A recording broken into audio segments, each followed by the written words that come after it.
आज Arogya charitable trust hospital में ACT paramedical college Lakshmipur Raxaul का ओजीटी बच्चों का ट्रेनिंग हो रहा है।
नेबुलाइजर कितना मिला है? नेबुलाइजर उसमें 8 आवर की एंटीबायोटिक 8 आवर के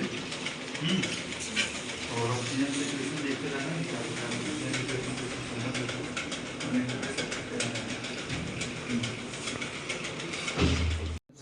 एक मिनट पॉज करेगा। इसमें हम लोग समझेंगे कि नेबुलाइजर क्या होता है। तो नेबुलाइजर का प्रयोग कहाँ किया जाता है, कैसे किया जाता है, किस पेशेंट पे किया जाता है।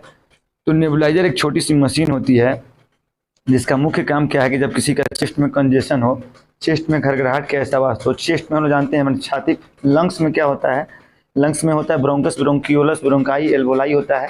तो किसी कारण से यदि ब्रोंकस ब्रोंकियाई एल्वोलाई में ज़्यादा म्यूकस सिक्रेशन हो जाए या फिर वहाँ मसल्स स्पाज्म हो जाए, ब्रोंको स्पाज्म हो जाए, मतलब कि वहाँ का सिकुड़ जाए और प्रॉपर तरीका से उसके रुकावट के चलते ऑक्सीजन भीतर नहीं जाए, CO2 बाहर नहीं आए, इन्हेलेशन की प्रक्रिया रुक जाए, तो उस कंडीशन में पेशेंट को सफोकेशन होने लगता है, ब्रेथलेसनेस होने लगता है, पेशेंट का सांस फूलने लगता है, डिस्पोनिया होता है, पेशेंट को दम फूलने लगेगा, शॉर्टनेस ऑफ ब्रेथ होगा और ऑक्सीजन की कमी भी हो सकती है। तो ऑक्सीजन की कमी होने पे हम कल बताए तो ऑक्सीजन कैसे एडमिनिस्ट्रेशन कराना है, लेकिन अलग अलग बीमारियों में अलग अलग खोज होते हैं। कुछ इन्फेक्शन भी होता है, जैसे कोविड में क्या होता है, सांस लेने में तकलीफ होता था। तो हम लोग जो नेबुलाइजर का यूज करते हैं, क्या होता है कि इसमें ब्रोंकोडाइलेटर होता है, मसल्स स्पाज्म को कम करता है। जो हमारा एयरवे, जो ब्रोंकस, जहाँ एल्वोलाई जो है, एल्वोलाई में क्या होता है, गैसियस एक्सचेंज होता है। और गैसियस एक्सचेंज कब होता है, जब ब्रोंकस ब्रोंक्यूलस के द्वारा ऑक्सीजन जाता है और फिर वह लंग्स को देता है और लंग्स फिर हार्ट को देता है, फिर वहाँ से CO2 लाकर फिर रिटर्न होता है। लेकिन यदि यह जाने का रास्ता में रुकावट हो जाए, जैसे मानते हैं कि यह पाइप है और इस पाइप से हवा जा रहा है, यदि इस पाइप में ही रुकावट हो जाए या पाइप चपटा हो जाए या पाइप सिकुड़ जाए या फिर पाइप ऐठा जाए, तो यहाँ पे एयर जाने का रास्ता कम हो जाएगा, ऑब्स्ट्रक्शन हो जाएगा। उस कंडीशन में पेशेंट साफ नहीं ले पाएगा।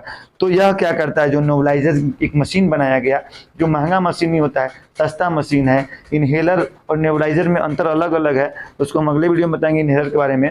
तो यह क्या करता है, टेम्पोररी तुरंत जाकर पेशेंट को तुरंत रिलीव करता है और उसमें हम मेडिसिन डालकर उसको नेबुलाइज करते हैं। वह जो मेडिसिन डालते हैं पेशेंट के सांस के द्वारा भीतर जाता है और जो हमारा एयरवे में ऑब्स्ट्रक्शन या ब्रोंकोस्पाज्म है या फिर जिस कारण से भी हमारा एयर में म्यूकस ज़्यादा बन रहा है, म्यूकस सेक्रेशन ज़्यादा हो रहा है लंग्स के पेरिकाइमा स्पेस से, या फिर जहाँ भी रुकावट हो रहा है या म्यूकस के चलते खखार जैसी जिसको कफ ज़्यादा आ रहा है, तो अस्थमा वाले पेशेंट को, तो क्या होता है, ब्रोंकस को जाम कर देता है, जो कफ ज़्यादा बनता है म्यूकस। उस कंडीशन में पेशेंट को सांस लेने में तकलीफ होता है, पेशेंट को छाती में घरघराहट, यहाँ पे स्टेथोस्कोप लगाइएगा तो व्हीजिंग आएगा। व्हीजिंग मतलब कि सांस में लगेगा कि घर घर का आवाज़ आ रहा है, व्हीज बोलते हैं उसको। उसमें लगेगा कि यहाँ पे कुछ फंसा हुआ है, उस तरह का आवाज़ आ रहा है। उस पेशेंट को हमको नेबुलाइज करने की जरूरत होती है। ज़्यादातर बच्चों में निमोनिया होता है, तो बच्चों के केसेस में जो होता है, निमोनिया के केसेस में जो होता है, नेबुलाइजेशन करना पड़ता है, क्योंकि बच्चे जो होते हैं बहुत सारे दवा खा नहीं पाते हैं, इन्हेलर का यूज़ नहीं कर पाते हैं। बड़े लोगों में इन्हेलर का यूज़ के द्वारा हम उसको कंट्रोल कर सकते हैं, लेकिन कभी कभी जो पेशेंट हॉस्पिटलाइज रहता है, जब पेशेंट सक्षम नहीं है अपने आप से इन्हेलर या फिर लेने में, तो उसको हम लोग क्या करेंगे, नेबुलाइज के द्वारा उसका हम लोग दवा डालकर और पेशेंट को नेबुलाइजेशन करते हैं। ऑक्सीजन लगने पर भी नेबुलाइजेशन किया जा सकता है, उसका अलग विधि है। तो नेबुलाइजेशन डॉक्टर के आदेश के अनुसार जिस जिस दवा से बोलेगा डॉक्टर कि हमको इस 3 टाइम 4 टाइम या 2-2 घंटा पे इस मेडिसिन से नेबुलाइज करना है। जिस पेशेंट को सांस लेने की तकलीफ है, जिसको सांस में दिक्कत हो रहा है, उस वैसे पेशेंट को नेबुलाइजेशन की ज़रूरत पड़ती है।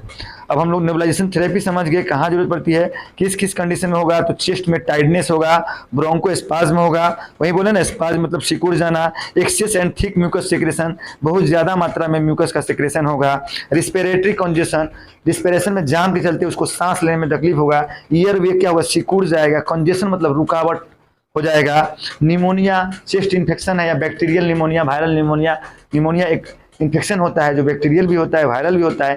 तो निमोनिया के केसेस में चेस्ट में इन्फेक्शन होने से, अपर रिस्पिरेटरी ट्रैक्ट इन्फेक्शन होने से, लोअर रिस्पिरेटरी ट्रैक्ट इन्फेक्शन होने से एयरवे में रुकावट आ सकती है।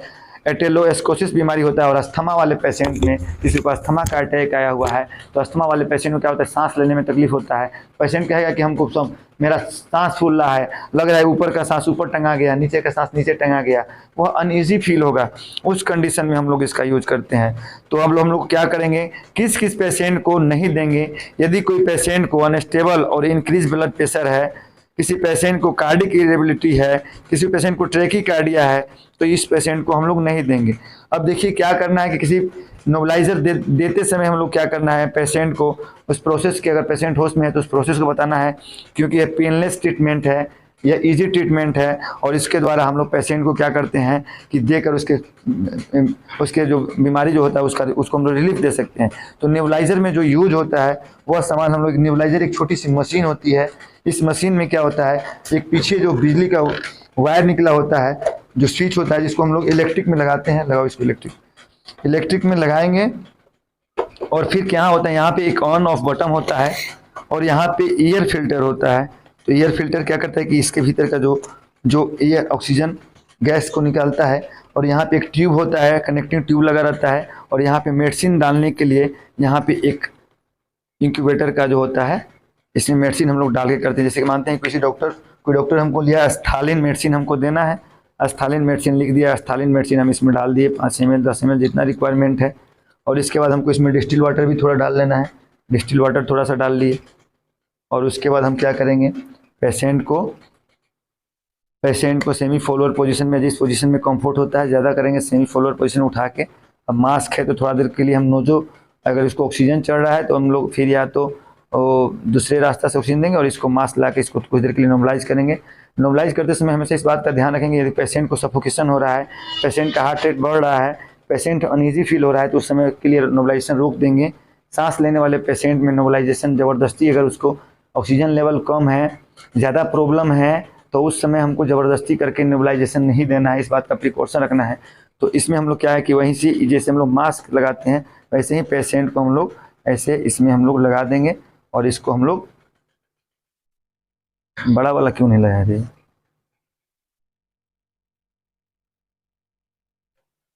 अब ऐसे करके हम लोग स्विच ऑन कर देंगे, जितना देना है स्विच ऑन करेंगे तो जो, अब देखिए स्विच ऑन किए हम, तो यहाँ से क्या हो रहा है कि देखिए यहाँ से आपको जो एयर वेपर बन के इसमें से आ रहा है और ये सांस के द्वारा भीतर जाता है, सांस के द्वारा भीतर जाता है, फिर सांस के द्वारा बाहर निकलता है। बाहर निकलने के लिए रास्ता यहाँ पे है, जो CO2 गैस होगा बाहर आएगा, इससे जो गैस पिएगा वो सांस के द्वारा भीतर जाएगा। तो जो इसमें दवा है वह पेशेंट के डायरेक्ट नाक के द्वारा फेफड़े में जाएगा और वहाँ का फेफड़ा का जो भी ब्रोंकोस्पाज्म वगैरह चाहे भी जो भी ऑब्स्ट्रक्शन है उस फेफड़ा को मतलब वहाँ से वो प्रॉब्लम को दूर करके वहाँ का डायलेटेशन करेगा और प्रॉपर तरीके से पेशेंट सांस ले पाएगा। यदि म्यूकस का सेक्रेशन ज़्यादा हो रहा है तो म्यूकस का सेक्रेशन को कम करेगा, वीजिंग है तो वीजिंग को क्लियर करेगा। तो यह प्रक्रिया हम लोग को जितने डॉक्टर के आदेश के अनुसार 2 घंटे 3 घंटे जब डॉक्टर बोलेगा प्रिस्क्राइब करेगा वैसे वैसे हम लोग को करना है। इसके बाद हम लोग नोबलाइजेशन इनको दे दिए, मतलब उसका प्रोसेस जब खत्म होगा तो स्विच को हम लोग को ऑन करना है और इस ट्यूब को निकाल देना है, क्योंकि एक पेशेंट का ट्यूब दूसरे में इस्तेमाल नहीं होगा। यदि सेम पेशेंट है उसको 2-2 घंटा पे दे रहे हैं तो यह जो है जितना भी इसका सामान है उसको हम लोग बढ़िया से वॉश करेंगे रनिंग वाटर से और वार्म वाटर से साफ़ करके इसी से दे सकते हैं 2-3 बार 4 बार। अगर इस सेम पेशेंट को दे रहे हैं तो अलग अलग पेशेंट का है तो अलग अलग पेशेंट से सेट करा के अलग अलग सेट देंगे। तो आप लोग आज नेबुलाइजेशन के विषय में समझ लिए, नेबुलाइजेशन देने का तरीका यही है। चलिए।